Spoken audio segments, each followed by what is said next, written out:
الفاهيتا بالدجاج. اليوم رح نعملها او اليوم رح تشوفوها بطريقة مختلفة ومميزة. رح نعمل رولات الفاهيتا بالدجاج بعجينة طرية خفيفة وهشة. اشتركوا بالقناة لتوصلكم كل وصفاتنا اللذيذة والرائعة من مطبخنا مطبخ الشيف أحمد. لنبلش بالعجينة. بداية أنا عندي طنجرة على النار، بدي أحط بقلبها كل كمية الحليب وبدي أضيف فوقها كمية الزبدة. طبعا المقادير رح تكون اسفل الفيديو، وبدي احركهم على نار خفيفه ليذوبوا عندي. هلا من بعد ما احركهم على نار خفيفه بدي ارجع اضيف لهم معلقتين طعام من الطحين، من كميه الطحين الموجوده عندي، وبدي احركهم بشكل جيد. بدي استمر بالتحريك فيهم على نار خفيفه تقريبا شي 15 ثانيه فقط ليتمسكوا عندي ويصيروا بهيدا الشكل. مثل ما عم تشوفوا ما بكتر الحرك كتير. هلا من بعد ما يكونوا عندي جهزوا بدي احطهم بوعاء وانطرهم ليبردوا شوي تقريبا شي 3 ل 4 دقائق. من بعدها باشر باضافه المكونات: سكر، الطحين، باقي كميه الطحين، الملح بحطه على جنب اخر وبحركه شوي، وبحط خميره الجاف الفوريه على جنب تاني وببشر بحركم. طبعا ما بيسوى نحط الخميره على شي ساخن مشان ما بتخمر عندي العجينه، ما بيسوى اخلطها مع الملح. هلا بدنا نعجن هيدي العجينه. طبعا فينا نعجنها على الخلاط او العجين الكهربائيه لمده 4 دقائق، واذا عم بعجنها على الايد لمده 6 دقائق. بدي اعجن هيدي العجينه مشاهدينا الاعزاء. نحن عم نستعمل طحين متعدد الاستعمالات بوصفاتنا. هلا من بعد ما نعجنها وتصير عندي ناعمه وجاهزه بهيدا الشكل مثل ما عم تشوفوا، هلا عجينه طريه جدا. نغطي هيدي العجينه بشكل جيد وعم نتركها ترتاح بحراره الغرفه لمده 45 دقيقه. هلا حان الوقت لنعمل خلطه الفاهيتا الرائعه. خليكم معنا. هلا رح نبلش بالدجاج. اولا عندي هون فوفيلات دجاج وفيليه الدجاج، يعني كل الصدر بشكل عام. منباشر بتقطيع هيدا الدجاج الى قطع صغيره لانه بدنا نحشيه، يعني بنحاول نصغر القطعه بهيدا الشكل لانه بدنا نحشيه. هيدي الخلطه كتير رح تكون طيبه، كتير رح تكون رائعه ومميزه.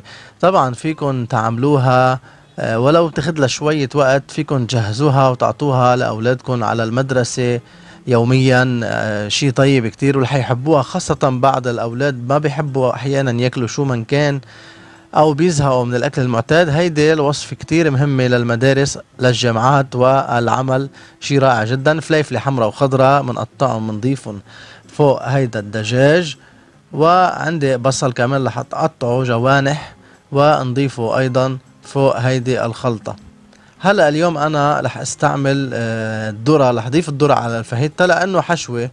طبعا رح نحط عصير الليمون،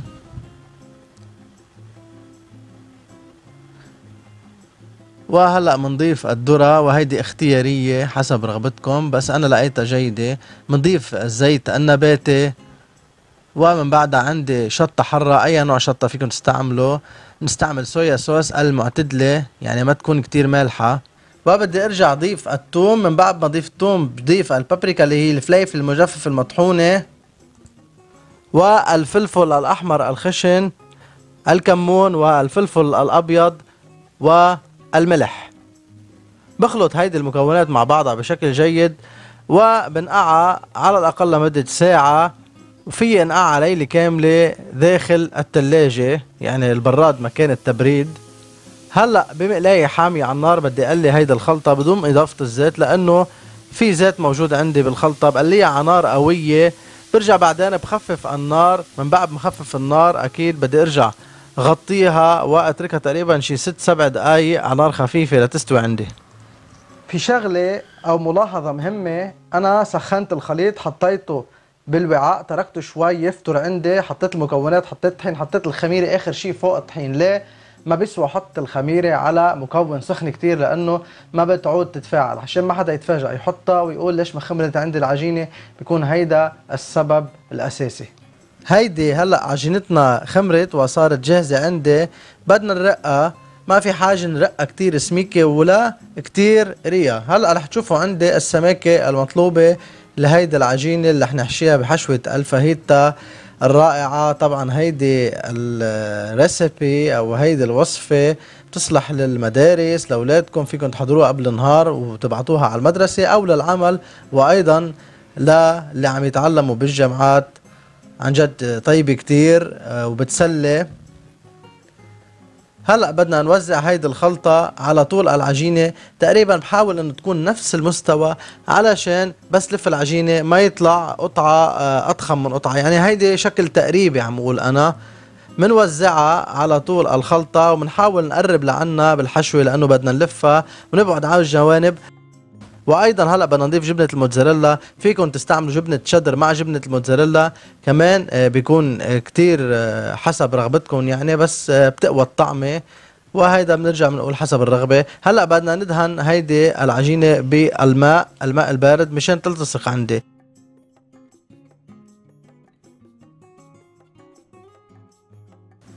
اللي بحب يدهنها بالبيض فيه يدهنها بالبيض. طبعا بدنا نلف هيدي العجينة بهيدا الشكل ونسكرها على الجوانب، ونرجع من بعدها نسكرها بشكل كامل.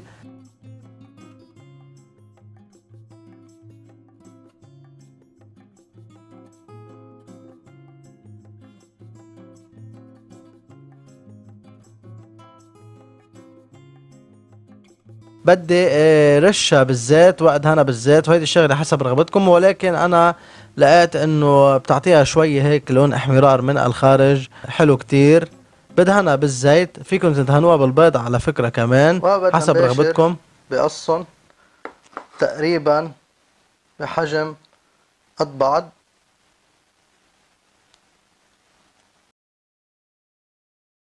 ومنقطعها الى قطع تقريبا دوائر نفس الحجم بشكل تقريبي، لانه بعدين بدنا نرجع ندخلها على الفرن. عجينتنا منصفها بصينية، شوفوا ما احلاها، صارت جاهزة لترتاح عندي بداية وترجع بعدين تدخل على الفرن. فرن عم يتحمى درجة الحرارة 180 سلسيوس من الأعلى والأسفل بنفس الوقت. دخلهم بنص الفرن تقريبا شي 20 دقيقة بيكونوا عندي جاهزين، أكيد من بعد ما نريحهم من 15 ل 20 دقيقة كمان بحرارة الغرفة.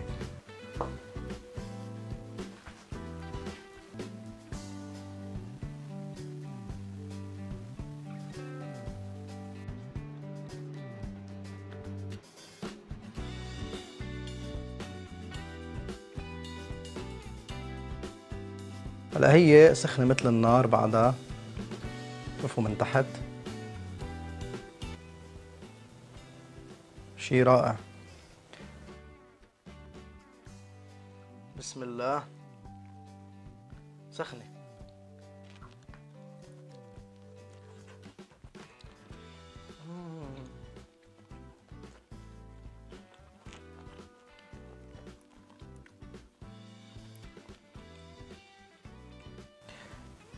عجينة رائعة، جبنة، فايتا، نكهة كاملة متكاملة.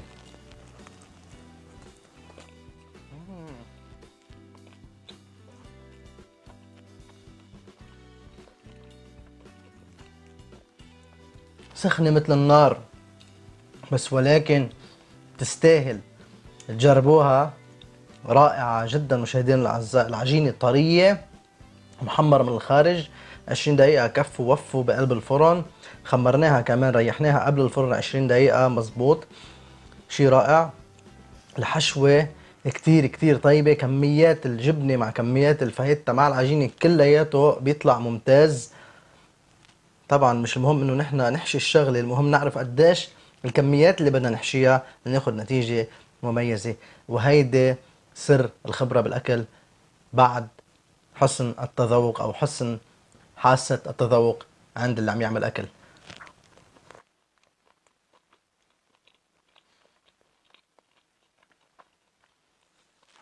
مثل ما قلنا اهتموا بالنصايح اللي قلناها، خاصة على العجينة بالنسبة لحرارة الخليط يكون شوي فتر عندي. مشاهدينا الاعزاء، طبعا الحلقة اللي قبل كانت شوي مناقيش عجين، الظاهر انه نالت اعجابكم. عملنا حلقة كمان عجين بس مختلفة كليا. هلا ان شاء الله حلقة الجاي رح تكون مختلفة. اعطونا تعليقاتكم اسفل الفيديو وارائكم، والى اللقاء الحلقة مقبلة من مطبخ شيف احمد.